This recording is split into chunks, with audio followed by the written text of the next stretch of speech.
Shalom, selamat pagi. Puji dan syukur kepada Tuhan, kita semua dalam keadaan baik, senantiasa dalam penyertaan dan perlindungan Tuhan.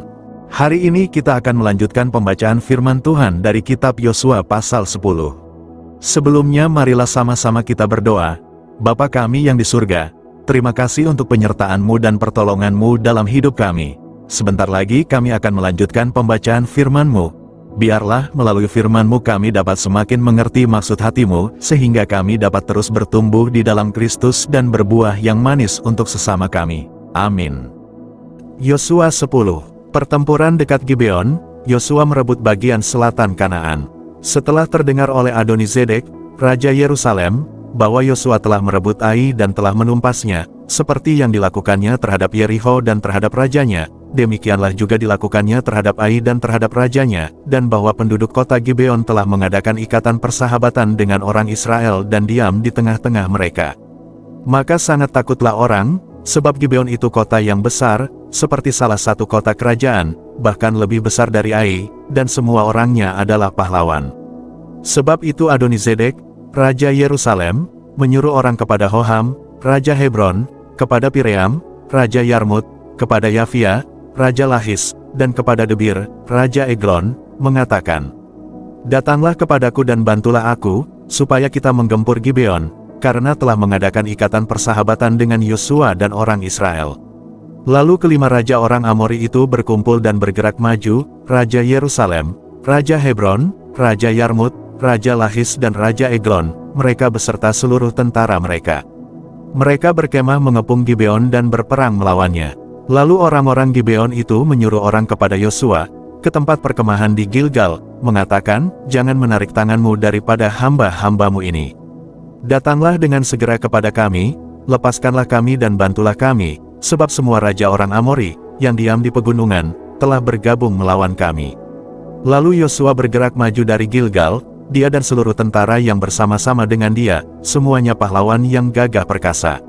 Berfirmanlah Tuhan kepada Yosua, "Janganlah takut kepada mereka, sebab aku menyerahkan mereka kepadamu. Tidak seorang pun dari mereka yang akan dapat bertahan menghadapi engkau."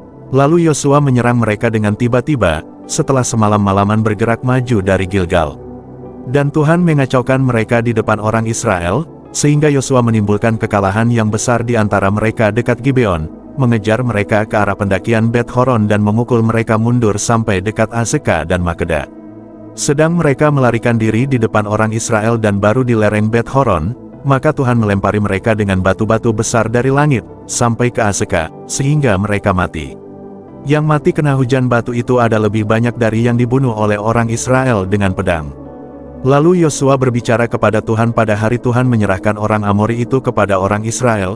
Ia berkata di hadapan orang Israel, "Matahari, berhentilah di atas Gibeon dan engkau, bulan, di atas lembah Ayalon."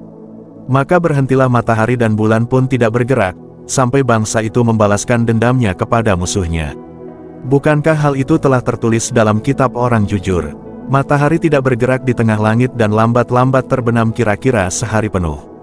Belum pernah ada hari seperti itu, baik dahulu maupun kemudian, bahwa Tuhan mendengarkan permohonan seorang manusia secara demikian, sebab yang berperang untuk orang Israel ialah Tuhan. Kemudian Yosua dan seluruh orang Israel yang menyertainya pulang kembali ke tempat perkemahan di Gilgal. Kelima raja itu melarikan diri dan bersembunyi di dalam gua di Makeda. Kepada Yosua dikabarkan, demikian, kelima raja itu telah ditemukan bersembunyi di dalam gua di Makeda. Lalu berkatalah Yosua, "Gulingkanlah batu-batu yang besar ke mulut gua itu dan tempatkanlah di sana orang untuk menjaga mereka.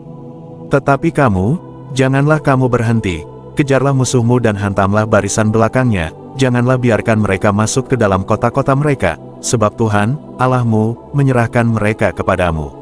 Setelah Yosua dan orang Israel selesai menimbulkan kekalahan yang besar sekali di antara mereka, sampai mereka dihancurkan sama sekali, beberapa orang dari mereka dapat lolos dan masuk ke kota-kota yang diperkuat.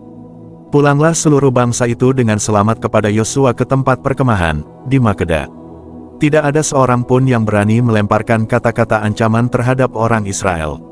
Kemudian berkatalah Yosua, "Bukalah mulut gua dan keluarkanlah kelima raja itu dari dalam dan bawa kepadaku." Dilakukan oranglah demikian. Kelima raja itu dikeluarkan dari gua itu dan dibawa kepadanya, Raja Yerusalem, Raja Hebron, Raja Yarmut, Raja Lahis dan Raja Eglon. Setelah raja-raja itu dikeluarkan dan dibawa kepada Yosua, maka Yosua pun memanggil semua orang Israel berkumpul dan berkata kepada para panglima tentara yang ikut berperang bersama-sama dengan dia, "Marilah dekat, taruhlah kakimu ke atas tengkuk raja-raja ini." Maka datanglah mereka dekat dan menaruh kakinya ke atas tengkuk raja-raja itu. Lalu berkatalah Yosua kepada mereka, "Janganlah takut dan janganlah tawar hati, kuatkan dan teguhkanlah hatimu, sebab secara itulah akan dilakukan Tuhan kepada semua musuhmu yang kamu perangi." Sesudah itu Yosua membunuh raja-raja itu, dan menggantung mereka pada 5 tiang, dan mereka tinggal tergantung pada tiang-tiang itu sampai matahari terbenam. Tetapi menjelang matahari terbenam, atas perintah Yosua mayat mereka diturunkan dari tiang-tiang itu, dan dilemparkan ke dalam gua, tempat mereka bersembunyi. Lalu mulut gua itu ditutupi orang dengan batu-batu besar, yang masih ada sampai sekarang. Pada hari itu Yosua merebut Makedah dan kota itu dipukulnya dengan mata pedang, juga rajanya, kota itu dan semua makhluk yang ada di dalamnya ditumpasnya, tidak ada seorang pun yang dibiarkannya lolos, dan Raja Makedah diperlakukannya seperti telah diperlakukannya Raja Yeriko. Kemudian Yosua dengan seluruh Israel berjalan terus dari Makedah ke Libna, lalu memerangi Libna. Dan Tuhan menyerahkan kota itu juga kepada orang Israel, beserta rajanya. Yosua memukul kota itu dan semua makhluk yang ada di dalamnya dengan mata pedang, tidak ada seorang pun di dalamnya yang dibiarkannya lolos, dan rajanya itu diperlakukannya seperti telah diperlakukannya Raja Yeriko. Kemudian Yosua dengan seluruh Israel berjalan terus dari Libna ke Lahis, lalu berkemah mengepung kota itu dan berperang melawannya. Dan Tuhan menyerahkan Lahis kepada orang Israel. Yosua merebut kota itu pada hari yang kedua. Kota itu dan semua makhluk yang ada di dalamnya dipukulnya dengan mata pedang, tepat seperti yang dilakukannya terhadap Libna. Lalu Horam, Raja Geser, maju untuk membantu Lahis, tetapi Yosua menewaskan dia dan rakyatnya, sehingga tidak ada seorang pun padanya yang dibiarkannya lolos. Kemudian Yosua dengan seluruh Israel berjalan terus dari Lahis ke Eglon, lalu mereka berkemah mengepung kota itu dan berperang melawannya. Kota itu direbut mereka pada hari itu juga dan dipukul dengan mata pedang. Semua makhluk yang ada di dalamnya ditumpasnya pada hari itu, tepat seperti yang dilakukan terhadap Lahis. Kemudian Yosua dengan seluruh Israel bergerak maju dari Eglon ke Hebron, lalu berperang melawannya. Negeri itu direbut mereka dan dipukul dengan mata pedang. Juga rajanya dan segala kotanya dan semua makhluk yang ada di dalamnya, tidak seorang pun yang dibiarkannya lolos, tepat seperti yang dilakukannya terhadap Eglon. Kota itu dan semua makhluk yang ada di dalamnya ditumpasnya. Kemudian Yosua dengan seluruh Israel kembali ke Debir, lalu berperang melawannya. Negeri itu beserta rajanya dan segala kotanya direbutnya, dan dipukul dengan mata pedang. Semua makhluk yang ada di dalamnya ditumpas mereka, tidak seorang pun yang dibiarkannya lolos. Seperti yang dilakukannya terhadap Hebron, demikianlah dilakukan terhadap Debir beserta rajanya, sama seperti yang dilakukannya terhadap Libna beserta rajanya.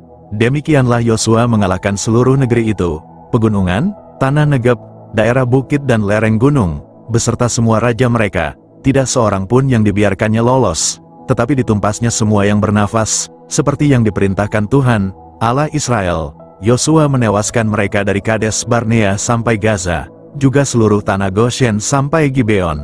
Semua raja ini dan negeri mereka telah dikalahkan Yosua sekaligus. Sebab yang berperang untuk orang Israel ialah Tuhan, Allah Israel.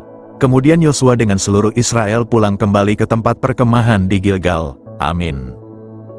Yosua 10. Yosua memimpin bangsa Israel melawan 5 raja Amori yang menyerang Gibeon. Tuhan menolong Israel dengan hujan batu besar dan mengabulkan doa Yosua sehingga matahari dan bulan seolah berhenti sampai kemenangan diraih. Kelima raja dikalahkan, lalu Israel menaklukkan banyak kota di wilayah selatan Kanaan. Berikut makna-maknanya. 1. Tuhan setia menolong umat yang taat kepadanya. 2. Doa yang penuh iman dapat mendatangkan pertolongan Tuhan. 3. Keberanian lahir dari keyakinan bahwa Tuhan menyertai. 4. Kemenangan sejati berasal dari Tuhan, bukan hanya kekuatan manusia. 5. Ketaatan kepada kehendak Tuhan membawa keberhasilan. Kesimpulan, Yosua 10 mengajarkan bahwa ketika kita percaya, taat, dan mengandalkan Tuhan, Dia sanggup melakukan hal-hal luar biasa untuk memberikan kemenangan sesuai dengan kehendaknya. Humanity memang suka mengandalkan otot dan strategi, tetapi kisah ini mengingatkan bahwa pertolongan Tuhan tetap menjadi yang terutama.